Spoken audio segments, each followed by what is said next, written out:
hot shit you proclaim. Let that sink in. I'm the unseen. Not the chart topper, not the mainstream dream. But when the dust settles, I'm still the supreme. Don't mistake my kindness for a sign of fear. I'm the storm in silence, the voice you hear. When the world turns cold and the lights grow dim, I'll be the fire that burns within. I'll be by your side when the night falls deep. Through the highs and lows, I'm the promise I keep. Not the loudest voice, but I always win. They call me hot shit. Let the truth sink in.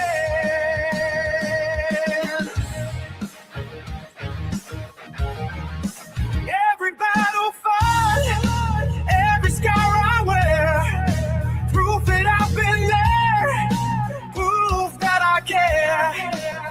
Not for the glory, not for the fame, but for the souls who know my name. When the world forgets and the crowds move on, I'll be the rhythm, the steady song, whispering in chaos, a hand to hold. My kindness is power, my story untold. I'll be by your side when the night falls deep. Through the highs and lows, I'm the promise I keep. Not the loudest voice, but I always win. They call me hot shit. Let the truth sink in.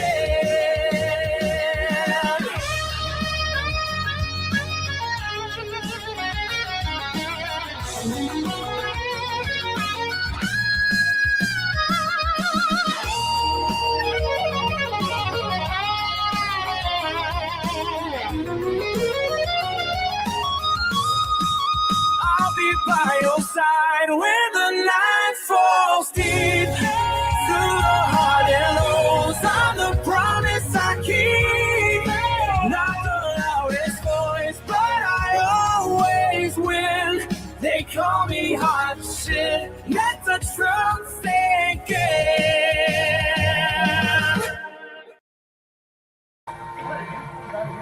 Hi, Precious. And you're wrong, by the way. It's not Skid Row. I know it ain't. Who is it? Tabitha. Hi. She's hi. Yeah, Mama loves you. I love you. You do? I love you more. I love you even more. You think so? Yeah, I think you're beautiful. Oh, I think you're beautiful. You're precious. it's a ballast tape. And you're my girl. It's Cinderella.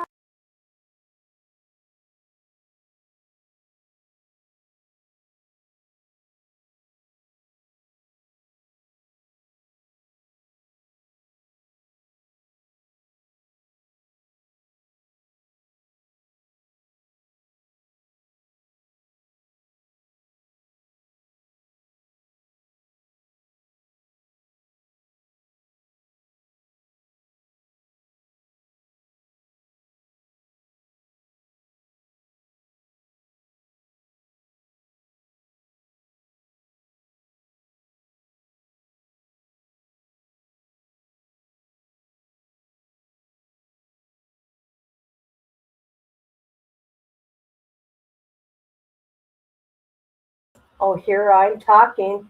Here the F I'm talking. What is up? What is up? I can't when I'm muted. Hi, good morning, good morning, good morning. If I do this, you don't hear nothing, I'm muted. Okay, I had to show my baby Tabitha. Okay, you guys, now this is gonna be like real sad subject matter here, but Let's do our best here. Let me show you guys this. If you guys don't laugh, I don't know what you're doing here with me. Okay? The Holy Spirit is speaking through me. I made this yesterday.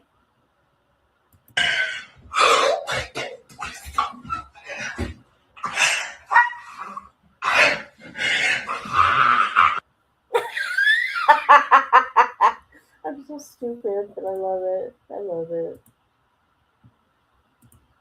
All right. All right, guys, come on.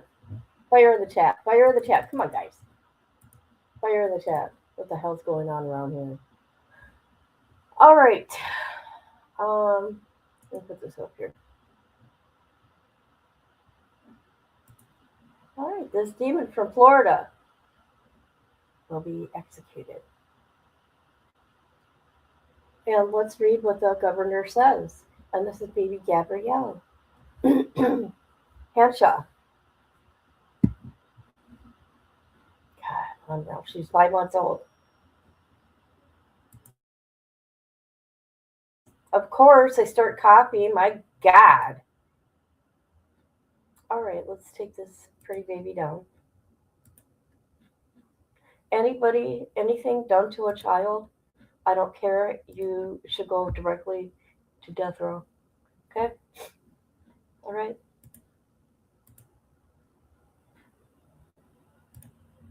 All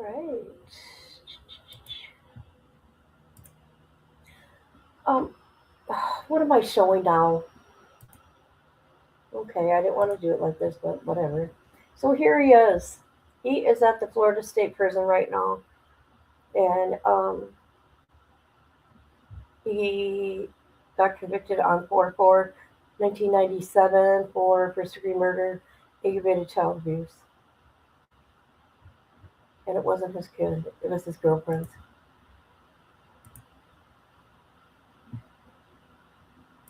Here we go. See what the governor has to say. This is the most updated thing. That's why I'm doing that. It's really hard to find anything about like the trial. All right. This is to the warden. Execution date. The death warrant that I signed to carry out the sentence for Andrew Richard Lukehart. Did I say Lockhart? I meant Lukehart. As well as certified copies of his judgment and sentence. I have designated the week beginning at 12 noon on Tuesday, June 2nd through noon on Tuesday, June 9th for the execution. I have been advised that you have set the date and time for Tuesday, June 2nd, 6 p.m. Florida's getting done. Florida is getting it done. The letter is incorporated into into and made a part of the death warrant identified above. Governor Ron DeSantis. Sorry. So, CC to all these people. CC. And here it says he's at Union. Oh, okay. What does this say here? Okay, here we go. This is from, Dear Governor, on February 25th, 1996, while on probation for felony child abuse. What? He was on probation? Okay. Andrew Lukehart inflicted 5 blows to 5-month-old Gabrielle Hanshaw's head, fracturing her skull and unaliving her. He then threw the infant's body in a pond. Lukehart testified that Gabrielle would not lay flat as he attempted to change her diaper, so he forcefully and repeatedly pushed her head and her neck to the floor. Previously, he told law enforcement that he dropped Gabrielle on her head, shook her, and panicked when the infant died, and he threw her body in the pond. Lukehart was convicted of first-degree murder and sentenced to death. He said the baby was kidnapped. That's what he said. So we're not going to read all this here. Okay? We're not going to read that. Okay. The record has been reviewed, and there are no stays of execution issued by any court by competent jurisdiction in this cause. Based upon the above record summary of litigation affirming the judgment and sentence of death imposed to a first-degree murder, the record is legally sufficient to support the issue of a death warrant. That's from the Attorney General. What's all this?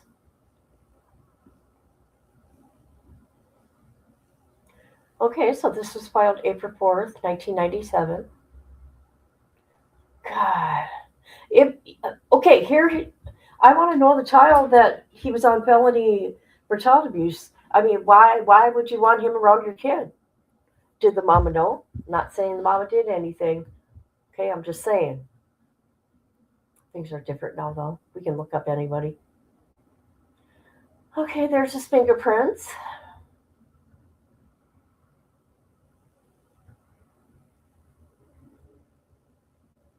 All right. Court cost $200. Come on now. Oh my God, look at this. Death by electrocution. They don't do that no more.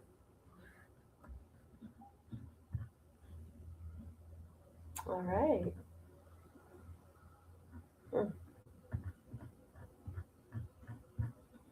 Let's see. Anything else? All right. He was convicted by a grand jury of a vote from 9-3 that the defendant should be sentenced to death in an electric chair. A second sentencing hearing was held March 26, 1997, in which counsel for both the state and defense presented arguments. This court then passed the case until April 4th, 1997 for sentencing. Where am I? The court, having heard the evidence presented during the penalty phase and sentencing hearing and having reviewed, can you guys hear me? Having reviewed the memorandums present by both the state and defense and having heard by both the assistant state attorney who favored the imposition of death and the counsel for the defendant who favored life. Well, yeah. Aggravating factors. Let me look in StreamYard. Oh, look who's here. Look who's here. Hey, woman. Hi, Carolyn Cooper. Appreciate you guys being here. We got a new Florida execution. Florida ain't playing no more. Let's get it done. Let's get it done. Anything to do with children, let's get her done. I want to show you guys something. Oh my gosh. I'm going to show you something, Amber, I got. And I didn't even realize it. Hold on. I gotta be careful what I present here because I don't want my name on it. Because I want no people coming for me because people are weird. I don't mean coming for me. It's just people are weird and want to harm you. Okay? And I don't want to be harmed. Okay? Okay. I found it. There we go. Is everything? There we go. We're good. We're good. I'm going to put it on the screen. Hold up. Hold up, people. I'm doing it. I'm doing it. Okay. I'm getting the runaround on some things, and I'll show you that too. Oh, I'll show this first. So I'm getting the runaround from Palm Beach, and then it went to I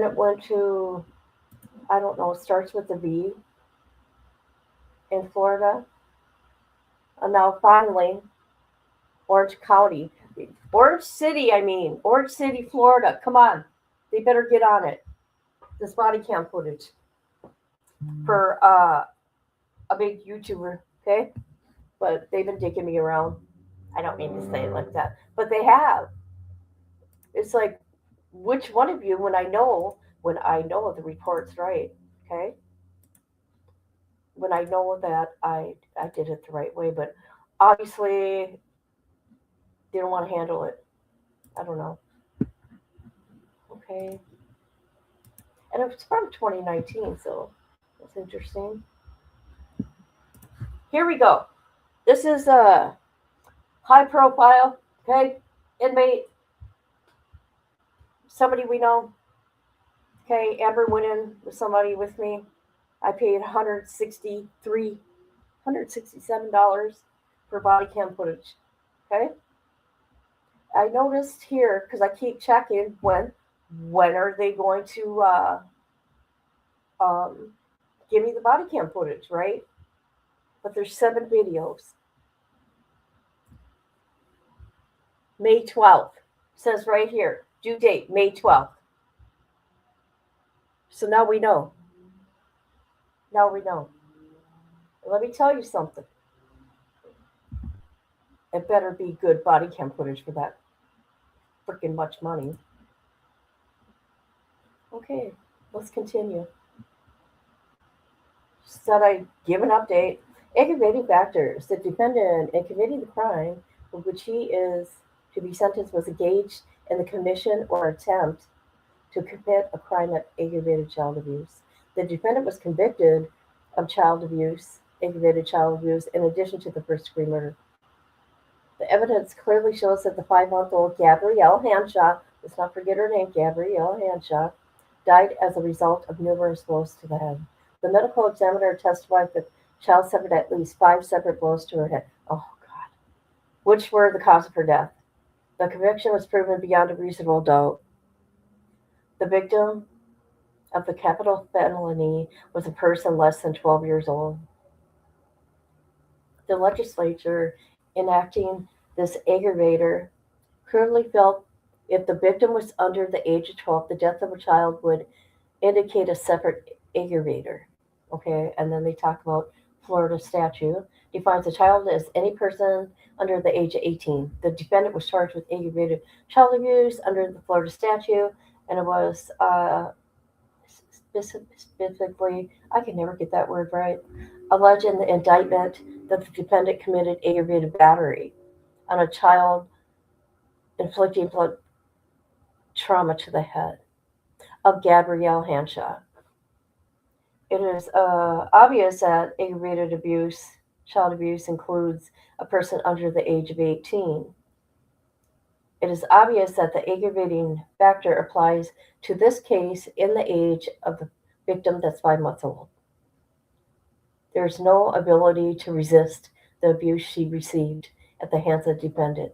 The aggravator was proven beyond a reasonable doubt. That's right. Capital felony was committed by a person previously convicted of a felony on probation. At the time the crime was committed, I'm going to have to look at this. The defendant was previously been convicted of child abuse on September 2nd, 1994. The defendant pled guilty. It was in Duval County, by the way. Child abuse, adjudicated guilty, and was sentenced to 4 years probation. Oh, that's it?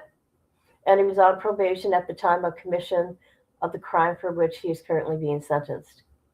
The defendant was previously convicted of a felony involving use or the threat of violence to another person.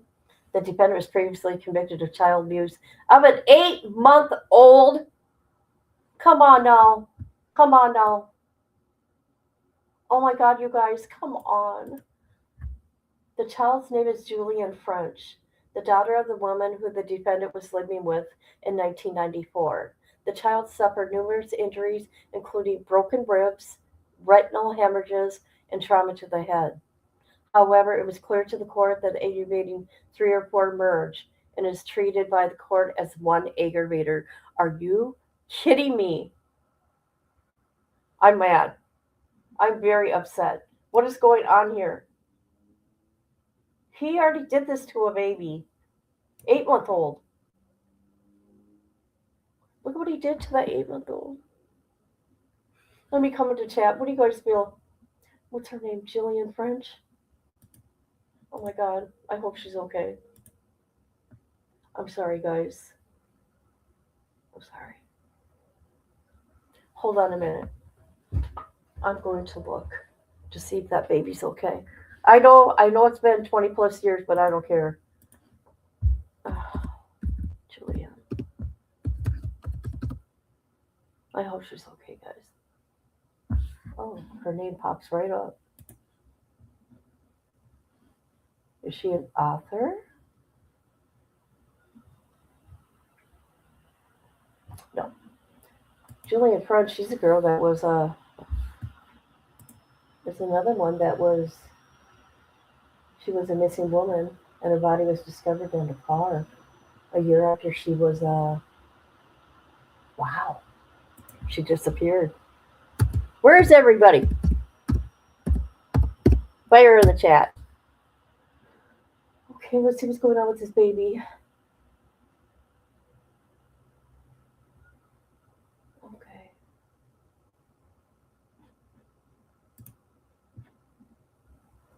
All right. I can't find nothing, but I'm going to look. I'm not going to reach out to the person or the mom. I don't do anything like that. Okay.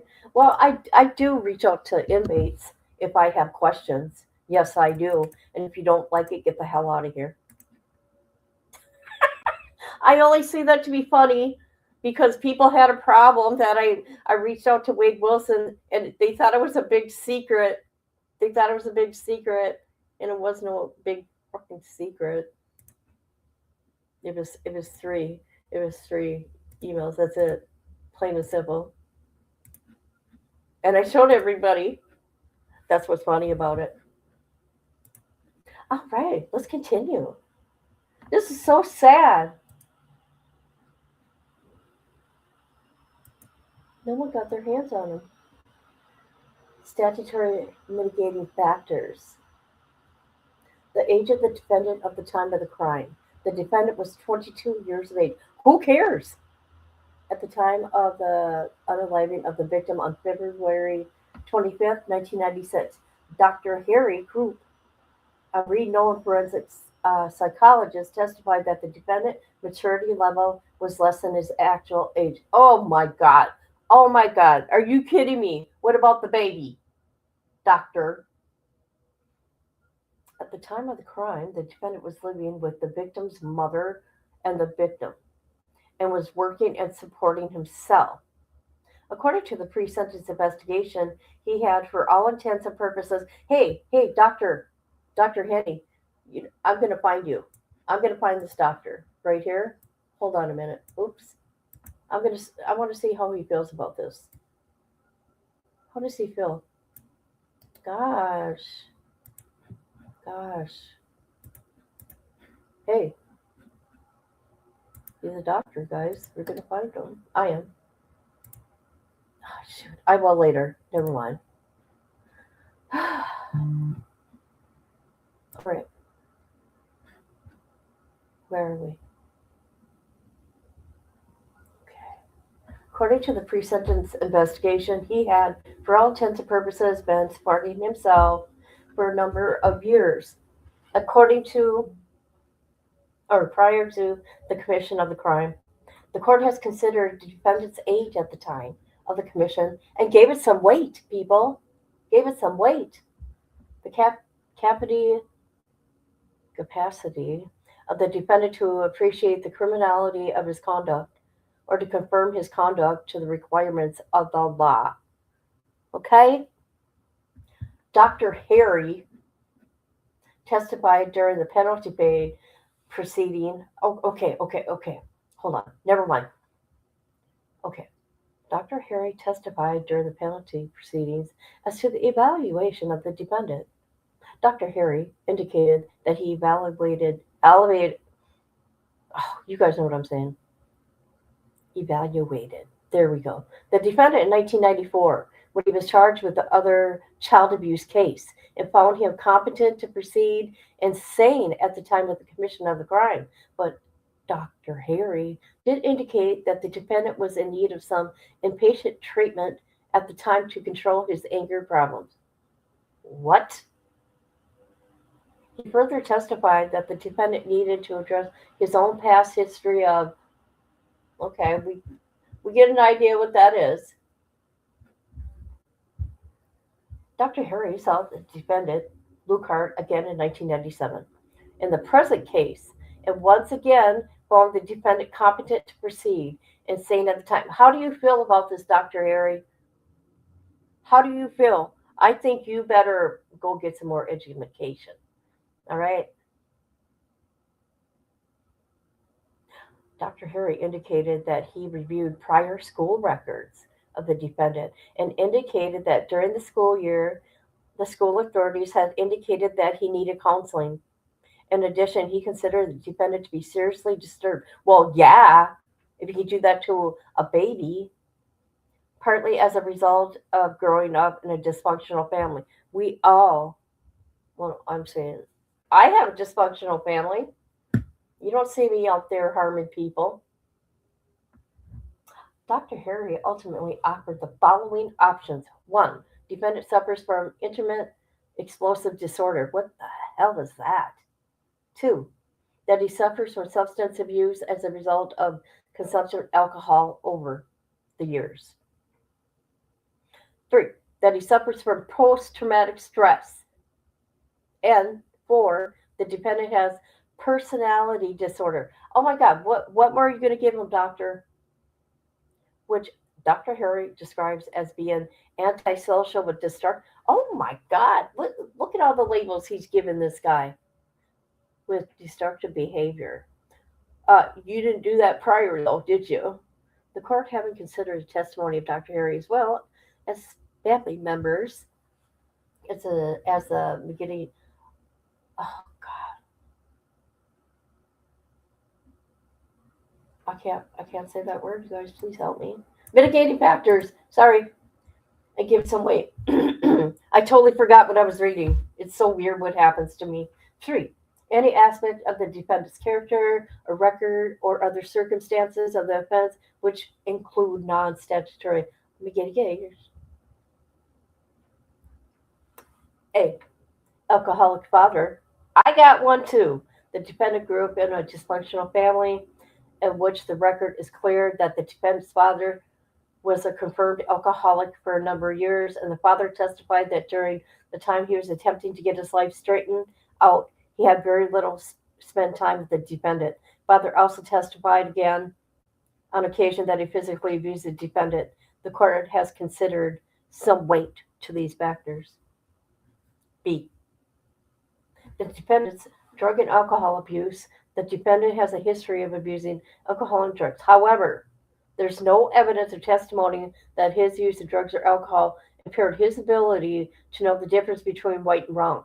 The court has considered this mitigating factor and whatever, and given it some weight. C.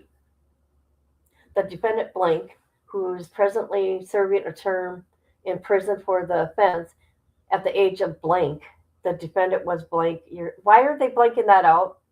Redacting that? That is so weird. Well, whatever. Further testimony from a cousin indicated that the defendant was very depressed as a result of abuse and threatened to off himself. The court has considered and given it some weight, people. D. The defendant was employed at a truck stop in Baldwin at the time of the commission of the crime. The court assigned some weight to the fact that he was employed at the time of the commission of the crime. The court has carefully considered weighed in the aggravating, mitigating circumstances found to exist in this case. Boy, they use some big words. Mindful that the human life is at stake. Yeah, 2 babies. The court has given the recommendations of the jury great weight and finds, as did the jury, that the aggravating circumstances beyond a reasonable doubt outweigh mitigating circumstances established by the evidence. Accordingly, ordered and adjudicated that Andrew Richard Lukehart is submitted sentence to death for the murder of Gabrielle Hanshaw. The defendant is hereby committed to custody of the Department of Corrections in the state of Florida for execution. May God have mercy on his soul. That's interesting. And that was signed April 1997 by Judge William Wilkes. I wonder if this doctor's still alive. Let me look. Hold on. Everybody okay? Everybody okay? Doing okay? What's his name again? Harry. Dr. Harry.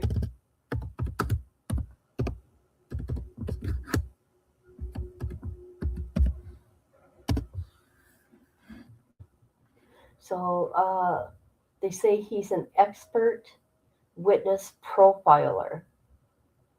He's been on court TV. Well, okay. Okay, let's go to court TV real quick. He's still alive, guys. He's been on court TV. We're going to have to watch it. So he was the court case, Florida versus Danny Rollins, the Gainesville Riper trial. Okay. Good. Thank you. Thank you. Hey, why isn't this bigger? Sorry, guys. Should have told me. Thank you for being here. Thank you. I appreciate you. Please hit the like. All right, let's continue. We're almost done. Let's see. I found the doctor, though. Here's a death warrant. State of Florida. Whereas Andrew Richard Lukehart, on or about the 25th of February, murdered Gabrielle Hanshaw. On the 27th day of February 1997, was convicted of first-degree murder. And on the 4th day of April 1997, he was sentenced to death for the murder of Gabrielle Hanshaw. Whereas September 28, 2000, the Supreme Court of Florida affirmed the conviction and death sentence of Andrew Richard Lukehart. And on June 23, 2011, Supreme Court affirmed that the trial order denying Andrew Richard Lukehart initial motion for post-conviction relief and denied his petition for what is that? Habeas corpus? I always get it wrong. Then April 28, 2020, the United States District Court for the Middle District of Florida denied. Okay, it was denied. September 26, 2022, the United States Court of Appeals for the 11th Court affirmed and denied him once again. Whereas further post-conviction motions and petitions filed for Andrew Lukehart has been denied. Executive clemency for Andrew Lukehart has been denied. It's not appropriate. That's what they say. There you go, guys. There you go. Is there any more? Here we go. What's this? So, there we go. There's a seal from the governor, the badass governor out there in Florida. It's a good one. All right. Let's look at this doctor. How does he feel? Let's look at this expert. Where's he at? I want to watch the whole thing. I want to know. Okay, hold on. Let's find the doctor. Hold on. We're going to find the doctor. I just want to see what this guy looks like.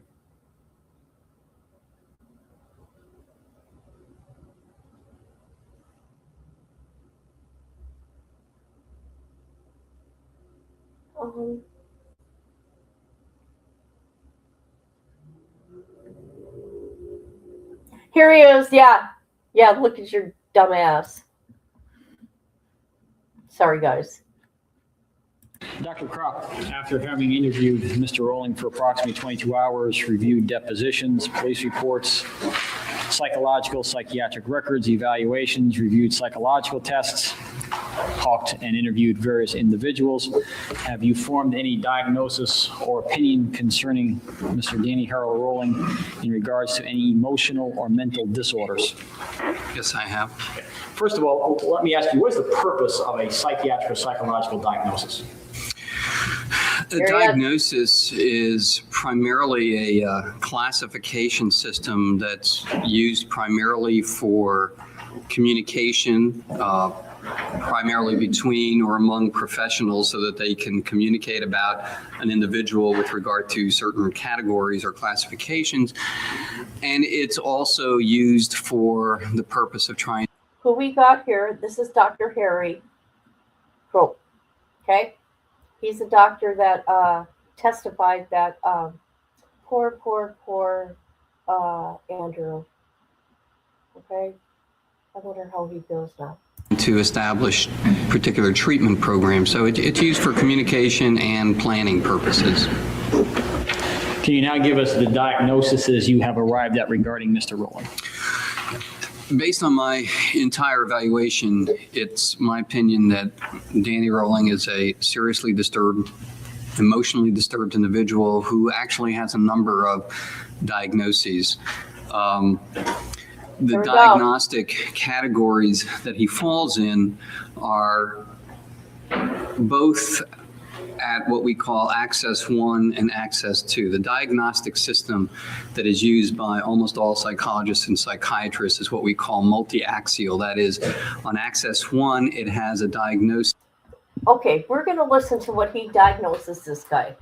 Okay, he's such an expert. I'm going to read your comment. Well, he needs to shave off.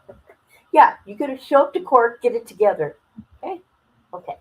All right, we're just going to listen to a tiny bit. They have him on the stand for an hour and 36 minutes. No, we're not doing that. I need to find out what this guy did. Not this guy, but the guy that's on trial here. The Gainesville. Which is typically a diagnosis that is based on his current emotional status, and then the Access 2 diagnoses are those that have been pretty much enduring from childhood. The only exception to what I'm saying on Access 1 is some of the sexual disorders, which also have their beginnings in childhood. So essentially what I'm saying about Danny is all of the diagnostic categories that I've assigned to him are those that most likely began sometime during childhood and adolescence. I've diagnosed him with 3 general categories of diagnoses. The first types of diagnoses that I've given him are what we call personality disorders. And if I can explain that a little bit, everybody has personality traits. We all are somewhat, some of are more compulsive than other people, some are neater than other people, some tend to be, some get more frustrated than others, but we all have certain personality traits, and that's normal.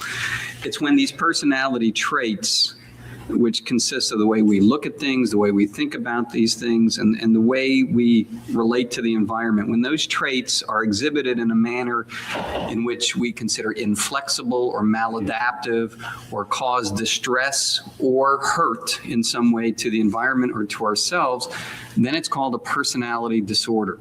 So obviously, everybody has personalities. It becomes a personality disorder. That is, it becomes diagnostic when these traits are maladaptive or inflexible, and they create distress either for you or someone else in the environment. Danny his diagnostic profile consists of a number of different personality characteristics, which I would consider maladaptive and actually are diagnostic. They all, however, all the personality disorders that he exhibits are under the same type of category, the category or the cluster which we see as the more emotionally unstable type of individual.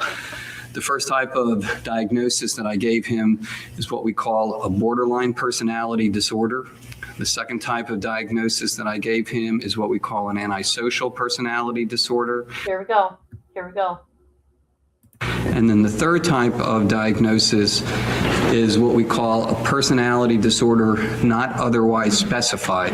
By that I mean that there are a number of maladaptive personality traits that exist within Danny Rolling, but they can't be categorized enough, or they don't meet all the criteria to actually reach a diagnosis. So we know they're maladaptive, they create problems for the individual, but they cannot be.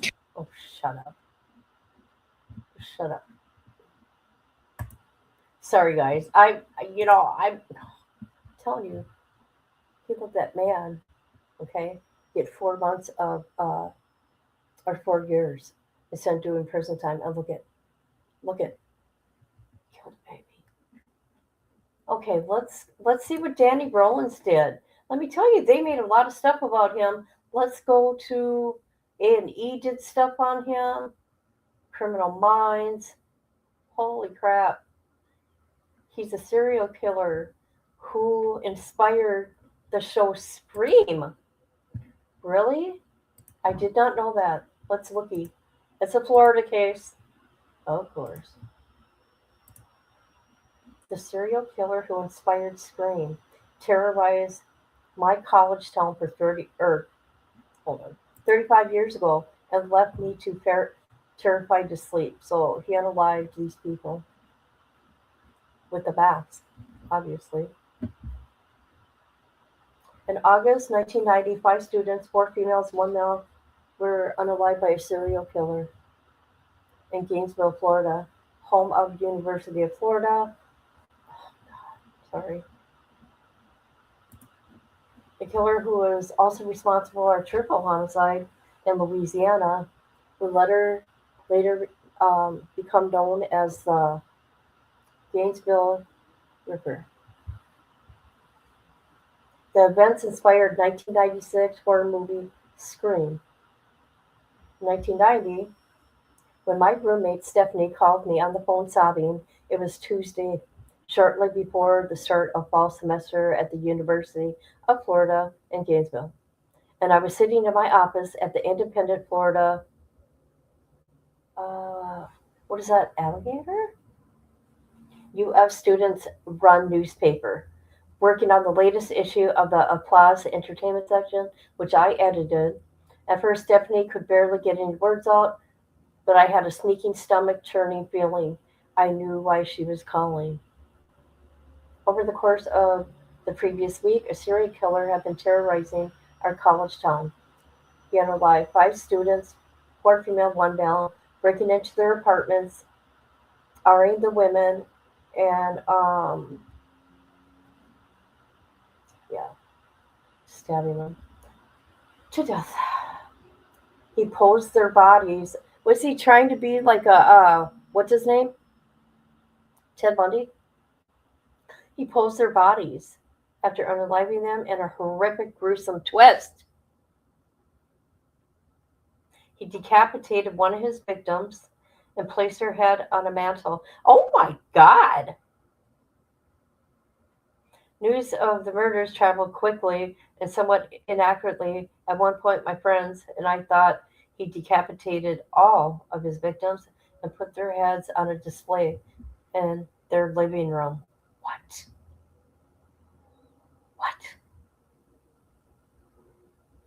The devil in Gainesville. He didn't, but the truth didn't offer any consolation. Why isn't this guy on death row? It felt like we were living in a real life. Maybe he did. Hold on, I'll have to look. I felt like we were living in a real horror movie. And the fact that the murder spree of the Gainesville Ripper, whatever, as he would later come to be known, eventually launched books, documentaries, movies, and inspired Kevin Williamson to write 1996. Oh my God. Look at this, guys. Inspired by what he did, 1996 film Scream, making matters more terrifying than any Nightmare on Elm Street was the fact that he killed 5 victims and young college students like Stephanie and me, and they lived in the part of Gainesville where we lived. Hi, Rhonda. He is deranged. The 4 female victims. Oh my God. So it was one house. You know what? I think I remember this.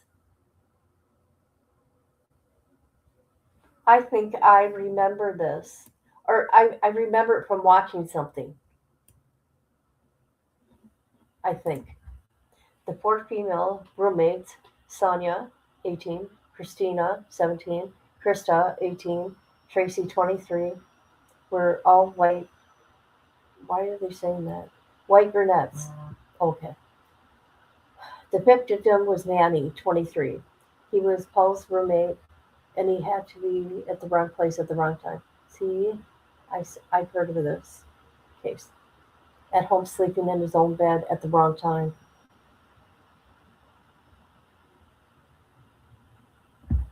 Stephanie and I lived in a 2-bedroom apartment in a secluded 1-story duplex adjacent to the heavily wooded area, although the 5 murders happened over a course of 4 days. Oh, just a course of 4 days. Holy crap.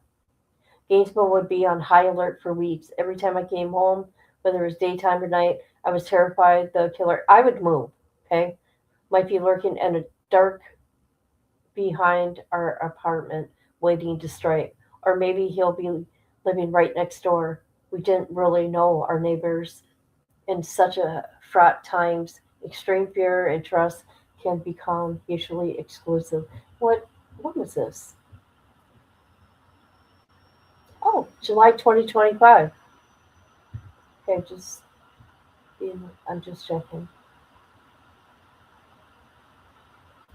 Stephanie's tearful phone call came the day police revealed the identities of the last 2 victims, Paul's and Tabuda. It was the first time we'd spoken all day, and I knew she wouldn't have called me at work unless it was something more personal than the latest death report. She managed to stop crying and get some words out. She says, Jeremy, I knew one of the girls, she said, before bursting into tears again. We had classes together. We were friends.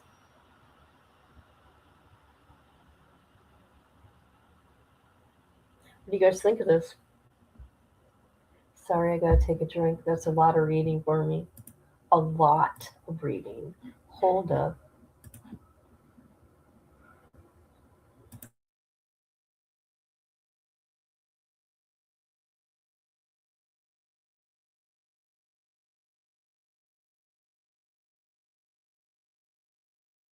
Sorry. Gotta take a drink. I'm so sorry. So sorry. Oh, gosh.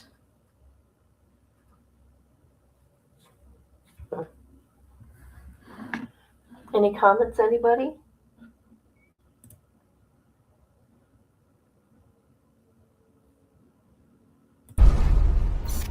Hello.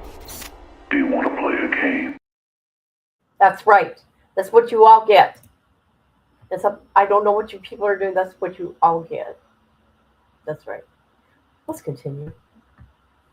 After days of uncertainty and fear, it sounded like Stephanie had reached her breaking point, and I wasn't far behind. She said her mother, who lived. Hold on. Phone's doing weird shit. She said her mother, who lived in Gainesville but outside the killer's apparent zone of interest, was insisting that we spend the night at her place and stay there until the police caught the monster responsible for the murders. I spent 1 or 2 nights in a guest bedroom, but I didn't sleep at all. I could only think about my peers who had lost their lives in a grisly way. Yeah, that's sick. Oh my God, look at all this. This is a lot to read. I didn't feel particularly safe at Stephanie's mother's house. There was probably slightly more safety in numbers, but that didn't mean the killer couldn't strike. During the long Labor Day weekend that followed, I would get a brief reprieve from being constantly on guard and terrified.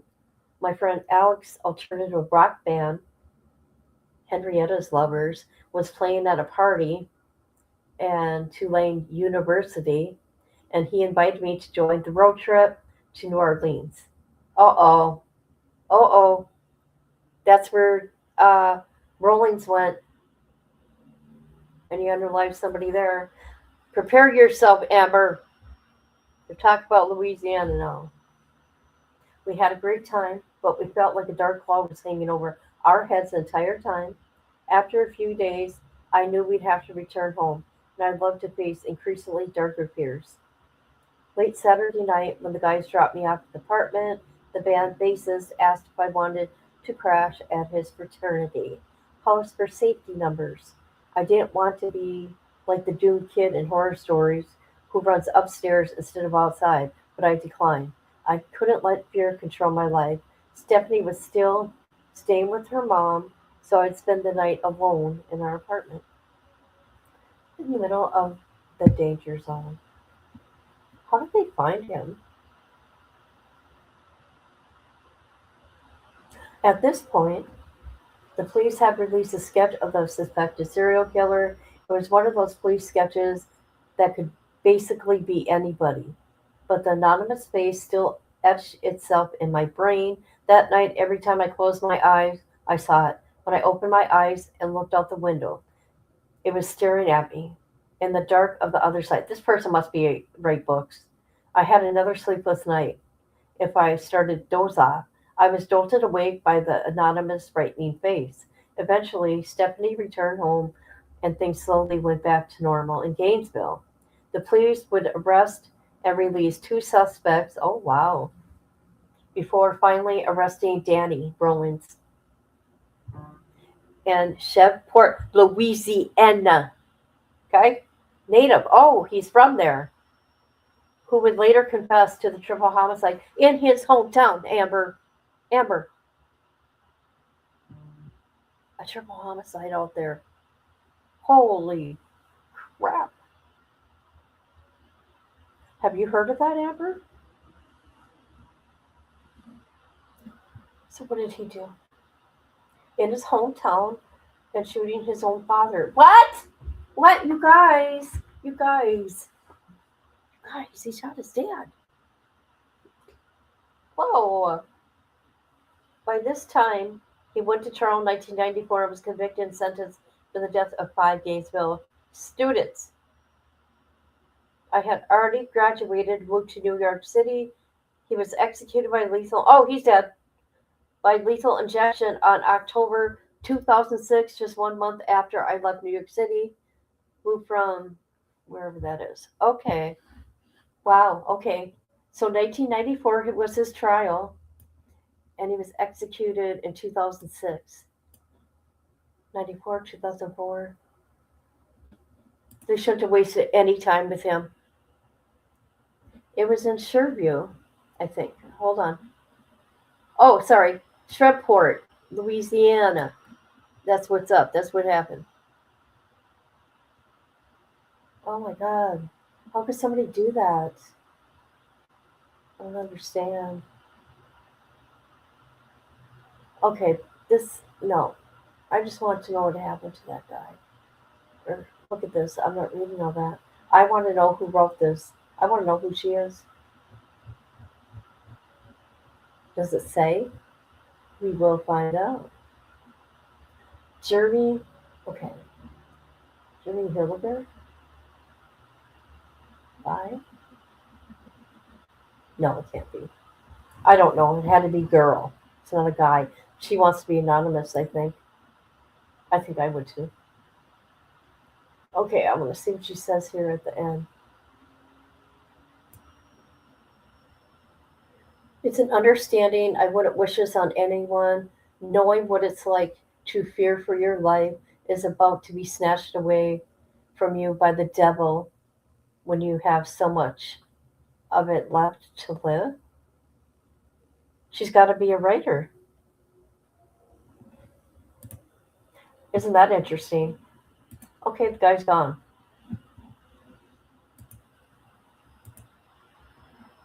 Okay, let's... I'll probably get a copyright for this. I'm so sick of it. Serial killer Danny told psychologists that his homicidal impulses were a direct result of his upbringing. His father, as well as regarded police officer. His dad was a cop, Amber. His dad was a cop. This is an interesting case. It's a gross case. Okay, here is Dr. Harry.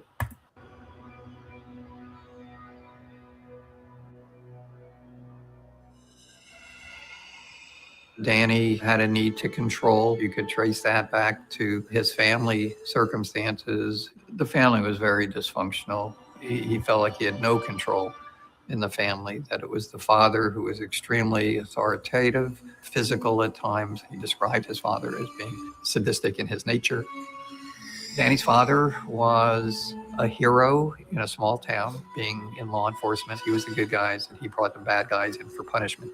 And yet his father, he could not control his son. So that led to extreme conflict. Isn't that interesting, you guys? His dad was a cop. And you know what? I had a horrible upbringing, okay? I've been told by many doctors that my life could be a Lifetime movie.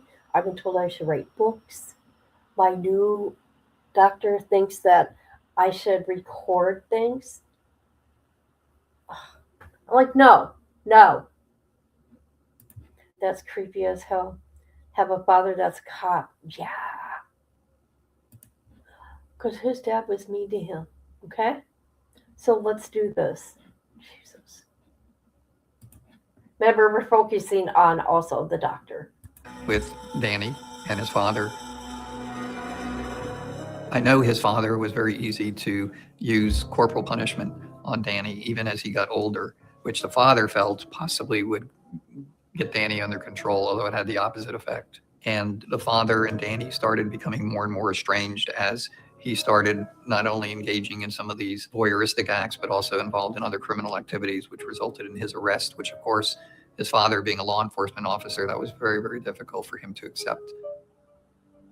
He says the violence was just out of incredible anger that he was carrying around with him from these different factors. That's the weapon he used? That is the weapon?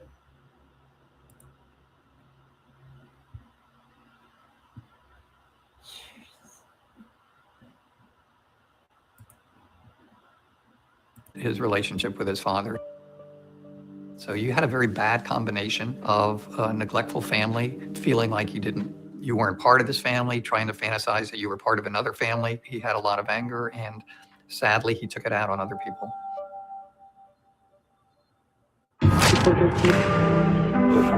Jesus.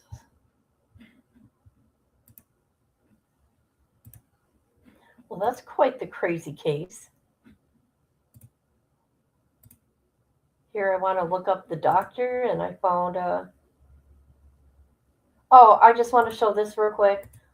This news station talk about this guy that took the life of Gabrielle, the 5-month-old. Hanshaw, hold on.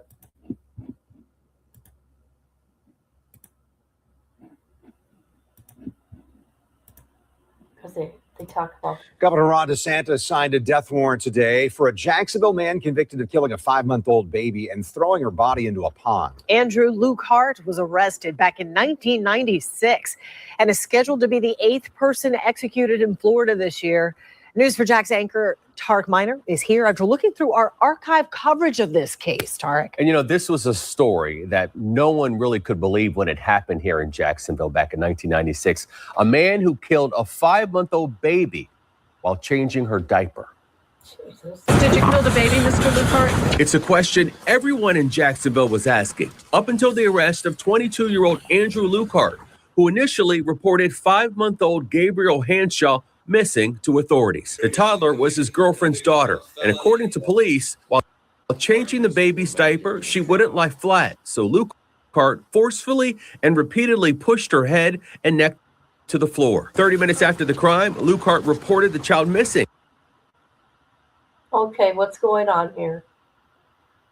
Claiming he was following a suspect in his car. Police weren't buying that story for long. Using helicopters and divers, police searched for the body in a pond, up until Lukehart led detectives to this wooded area off Chafee Road. Lukehart would later admit that he killed his girlfriend's daughter, taking the stand in his own defense during the trial.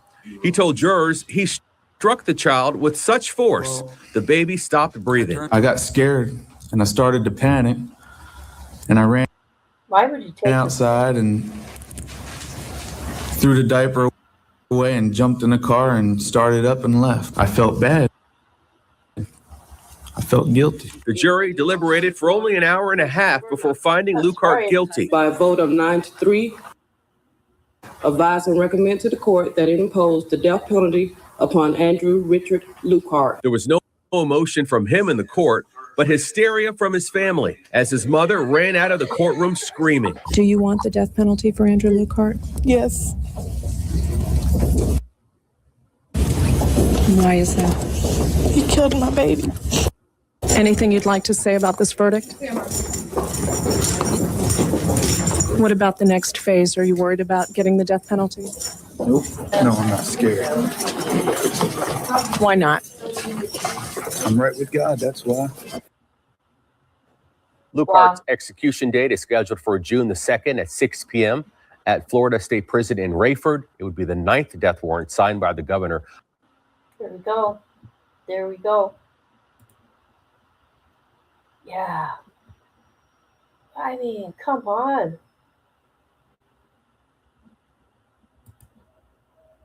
Yeah, it is. Yep. Hold on a minute. Something just, I gotta look at something real quick. Give me a minute. I'm gonna look at something.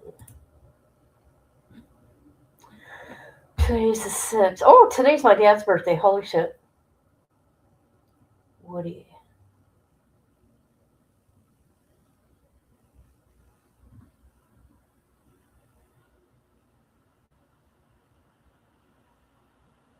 Okay, we got somebody.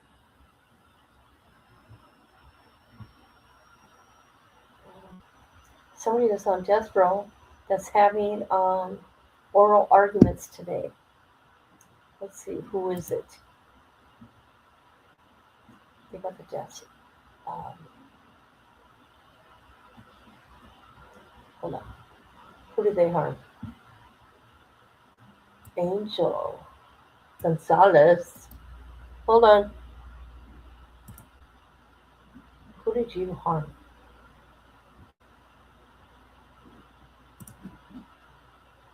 Oh, shoot.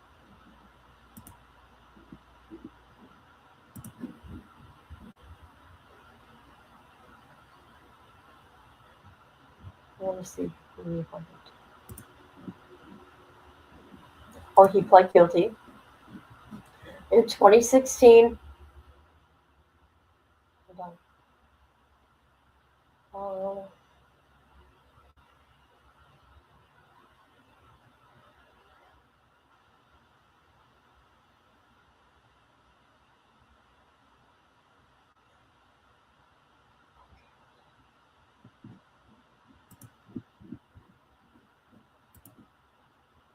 oh, really? Jesus.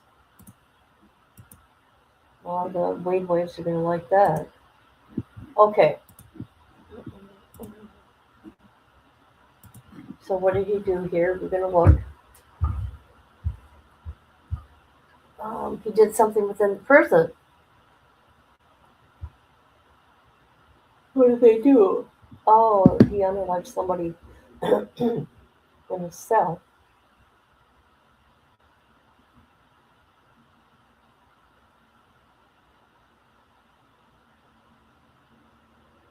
So he killed somebody in the prison. Okay, whatever. I keep going from all different things, you guys. I'm sorry. That's just me. I go from one thing to another. What I really focused on yesterday is the case of that 7-year-old that BPS looked into. I cannot find David Cash Jr. anywhere. Anywhere. I cannot stand. Oh gosh, I know. Today's your nephew's birthday. Happy birthday. Yeah, my dad's 75 today. Oh, God. Oh, boy.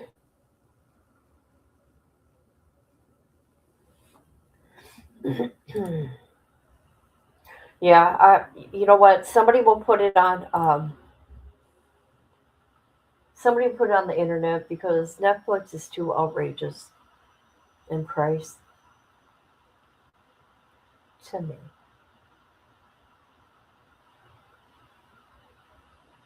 So I was at BPS's live last night. Unfortunately, I was going to research the subjects that he talked about, but I didn't.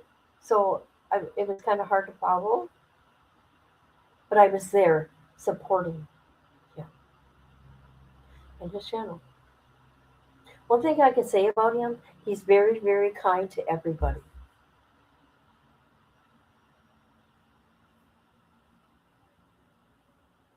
I like people like that.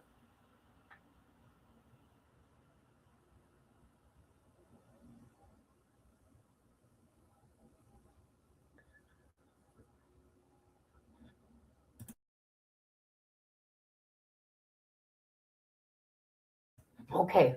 And I'm waiting for some records on Pino, just so you know. I'm working on getting all his DRs. However, I was waiting 3 months, finally got a response because I'm mad. I wasn't mad, I was frustrated. I said, hey, any updates? And he had so many that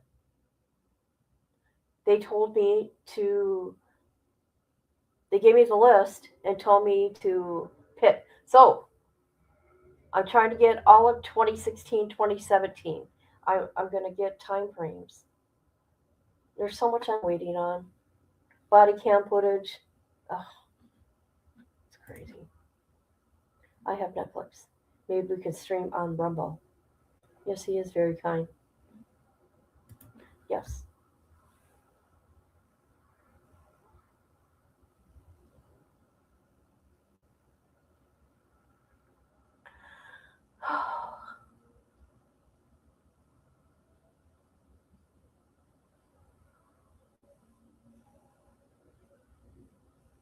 Oh, my poor lip. Sorry. I'm on medicine.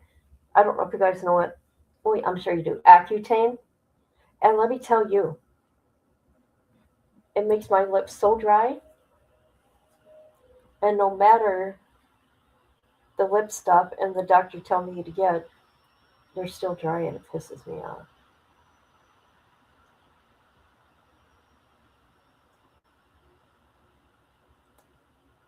Hold on a minute.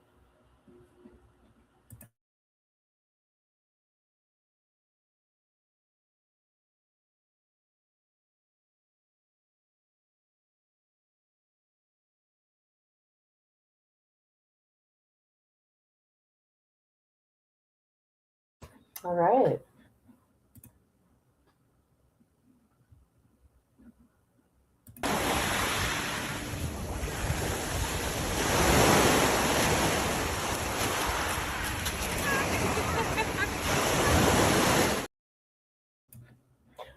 You know what my daughter did? My other daughter. Hey, my daughter, Kayla, by the way, she actually messaged me, you guys, because I like Mountain Dew, but I don't drink it like I used to. I'll take a couple sips here and there. Sorry. But they got a new Mountain Dew that's called Dirty something. And it's mixed, it's a clash between Mountain Dew and cream soda. And she told me it's icky. Also, they now make Mountain Dew gummies. Mountain Dew gummies, you guys. I love gummies. Hello, Melissa from the bushes. How you doing, girl? I see you've been good. Yeah, it's dirty Mountain Dew. That's what they say. But I guess it's gross. So yeah, I heard from my daughter. That was nice.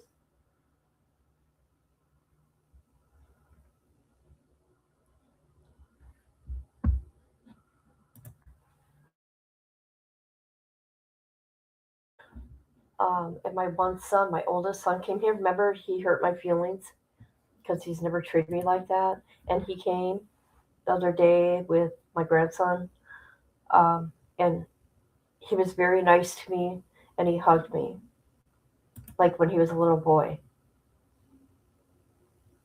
because he knows I'm going through some shit right now. And he shouldn't have done what he did to me.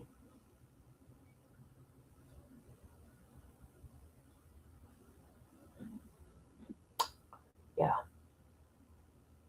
You talk about dysfunction, we got it here in this household. Okay?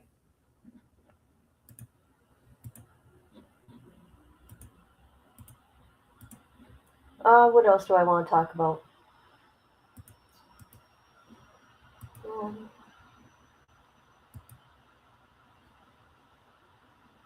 Okay, let's talk about Alan a minute. I was going to come in his chat to support him and say something, but now he's talking itchy and raunchy again. He's talking itch. He's gonna get a strike again. It was so gross what he did. I'm like, oh my god. He's talking about Selena again. Selena. There is no Selena. Stop lying. Come on now. Okay. There's no Selena. That's right. Get him under control.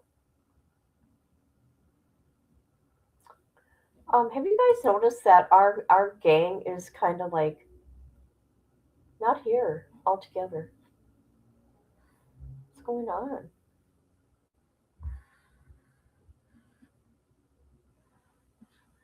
Okay, let me see something here.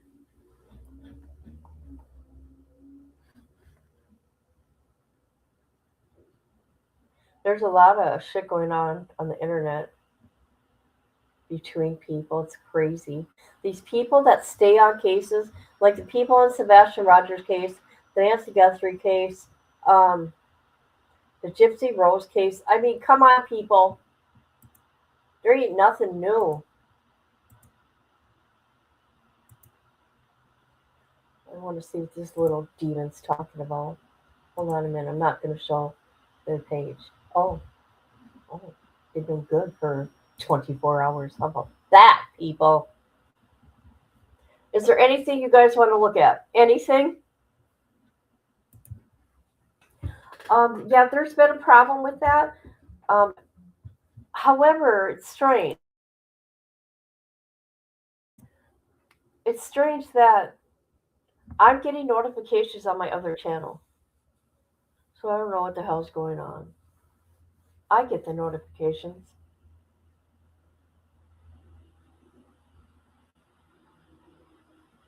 Maybe I'm shadow banned. I don't freaking know. I think there's other channels that should be shadow banned. But they make money for YouTube, so there's that. I don't make hardly anything. Just so people know, it's like 4 cents for one view. Just so you know.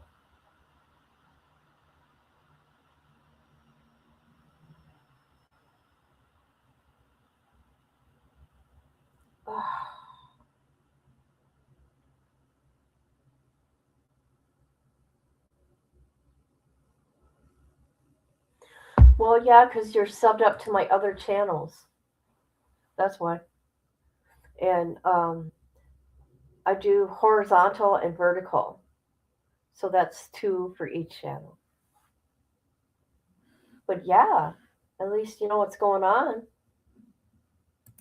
All right, I don't think there's anything else that I have to say right now. I just wanted to talk about this little baby girl, Gabrielle Hanshaw, as her killers being put to death, which he should be.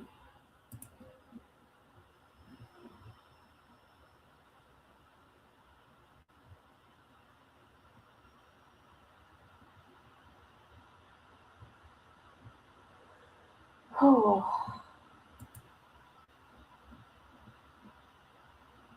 I know. I told you guys yesterday. I don't know if you heard me. And YouTube Studio, it said that they were working on that. Yep. Sure did. Look in your YouTube studio. It'll tell you.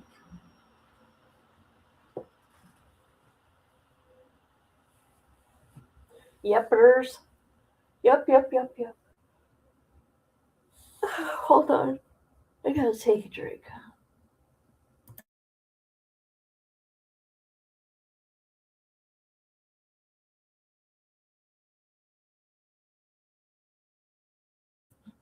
Yeah, I was just saying that out loud too, in case other people are listening and have the same problem.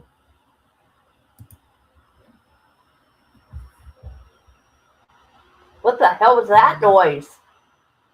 That was strange.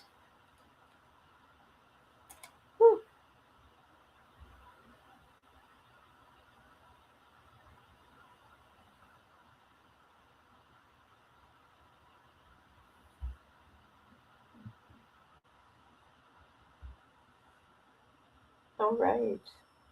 I think I'm finished here, people. You didn't hear that? That was so strange.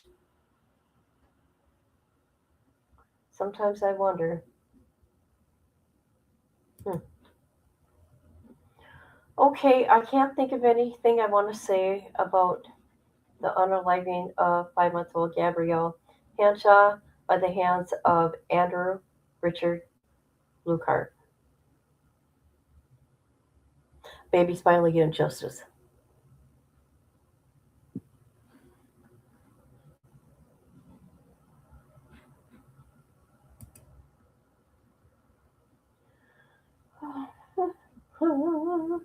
God, I gotta. Never mind. I just gotta keep my mouth shut sometimes. All right, I'm gonna go. Yes, she does. For sure. Let me put her face up there before I go. There we go. You're welcome. I'll probably be back later because it's too cold. I cannot believe it. It is 35 degrees. Okay? We go from 70 some degrees to 35. So I'm not doing nothing today, anyways. Yeah. Love you too. Yeah. You have a good day. You go live or something. Come on, people. Let's get it together. Let's do things. Okay? Let's go live and do things. Oh, come on. Anybody's panel. Anybody's. I keep forgetting to put the link in my chat, but when I do that, nobody comes. Nobody comes up. So it's like, okay. All right, everybody. Thank you for being here. Thank you for putting up with my madness. I really appreciate every one of you. Okay? Love you. Bye.